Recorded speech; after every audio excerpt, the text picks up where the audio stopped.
A presenza do portugués debería de ser transversal a todas as comisións encargadas de renovar o Plan Xeral de Normalización Lingüística. Esta é unha das teses que defende a AGAL, a Asociación Galega da Lingua. Sentamos a falar con Mariña Area para sabermos máis da valoración e das propostas da AGAL dentro deste momento de debate e de traballo arredor da renovación do Plan Xeral de Normalización Lingüística.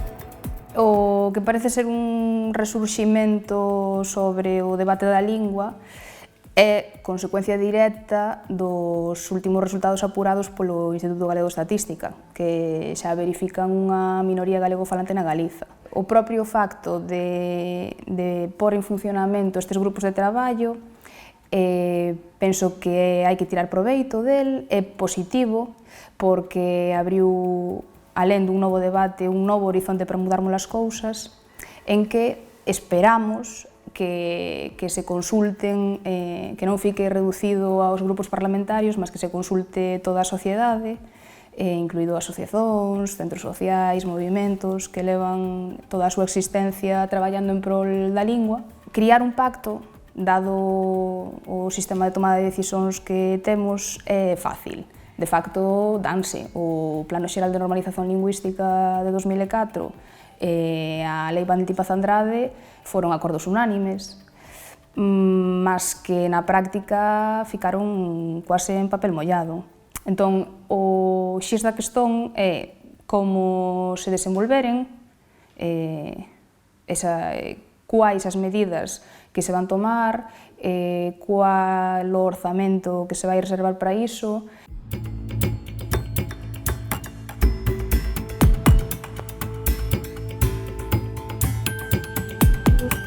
Na AGAL aplaudimos a inclusión da lusofonía no último deses grupos de traballos. É a primeira vez que lusofonía ou portugués e normalización do galego van de mans dadas nun cuadro legal normativo. Si lamentamos que a forza desa proposta ficase un pouco abrandada polo título que leva, de proxección exterior, que pode resultar un bocado contraditorio. Non se debe perder o foco nesa comisión en que a introdución do portugués debe ser un instrumento normalizador do galego.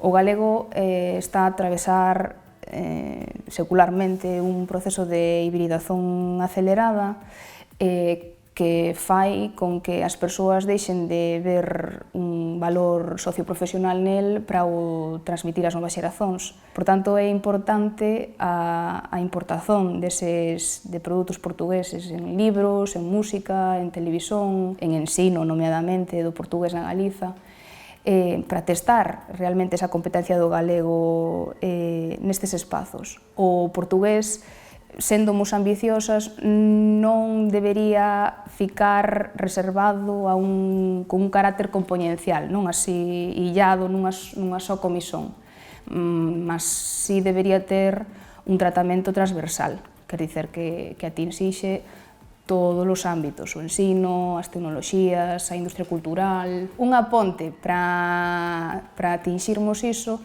sería alcanzar unha situación de binormativismo, que xa se ten dado noutros contextos como a Noruega, que implicaría a representación pública de ambas as normas, a da variedade, a norma institucionalizada como galega e a norma portuguesa.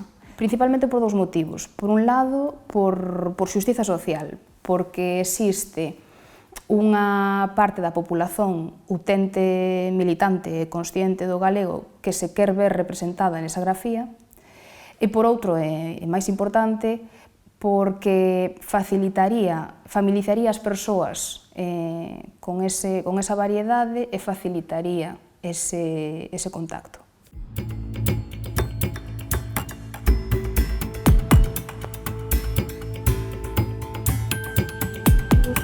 A unión entre galego e portugués estivo sempre presente, a pesar das múltiples tentativas históricas de apagala, non? O que foi mudando foron as formas de se manifestar. Penso que o avanzo das tecnoloxías e da internet, das redes sociais, informalizaron a aprendizaxe de cualquier lingua, entre elas tamén a variedade portuguesa, non? E iso fixo con que as persoas puidesen de maneira autónoma descobrir ese mundo a golpe de clic. Está a crecer unha consciencia desa unión afastada do debate clásico de se o galego é ou non é a mesma lingua do que o portugués.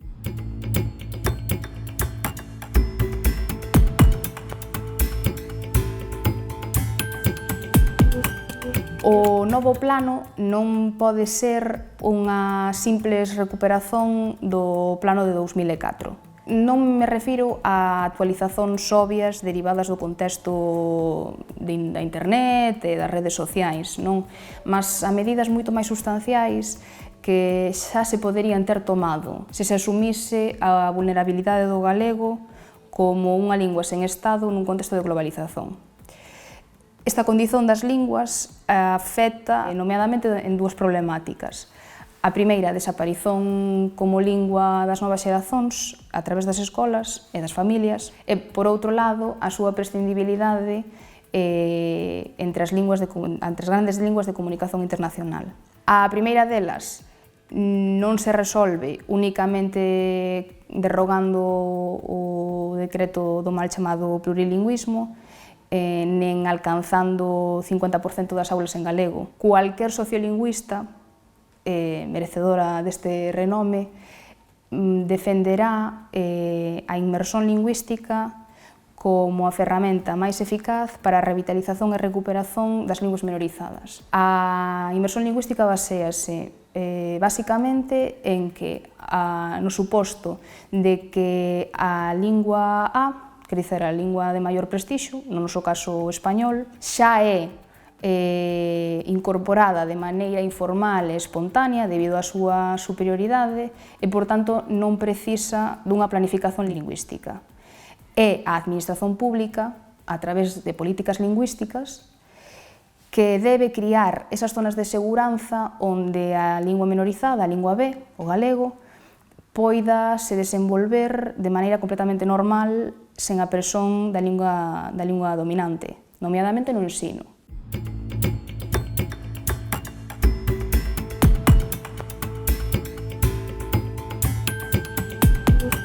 No entanto, a súa defensa da inmersión lingüística é certo que, a pesar de estar perfeitamente xustificada, perdeu forza e valor desde que xurxiu a falacia da imposición no ano 2009, que fixo moito dano. Tamén na sociolingüística é perfeitamente defendido a inexistencia ou a utopía dun bilingüismo social. Individual sí, quer dizer, podemos falar 2, 3, 4 linguas e non só é posible, mas tamén é beneficioso, mas cando dúas linguas coexisten nun mesmo espazo, inevitablemente vai haber unha xerarquía funcional entre elas. Indirectamente, as persoas que non teñan unha ligazón emocional ou identitaria coa lingua minorizada vanse ver incentivadas a priorizaren o uso da lingua con maior valor de mercado e maior valor socioprofesional, non? E isto é algo que nós non podemos mudar. De facto, esas persoas operan con toda a lóxica, tampouco podemos victimizalas, non por iso. Mas sí podemos poñelo do noso lado, non? Na GAL, e non só, traballamos por colocar o galego a través doutra vestimenta ortográfica, que é a ortografía portuguesa, dentro desas grandes linguas de comunicación. Pensamos que é iso que nos dá un pase directo para accedermos a todos estes novos espazos. Iso, con certeza, recuncaría nun reforzo do uso do galego e da súa promoción, non?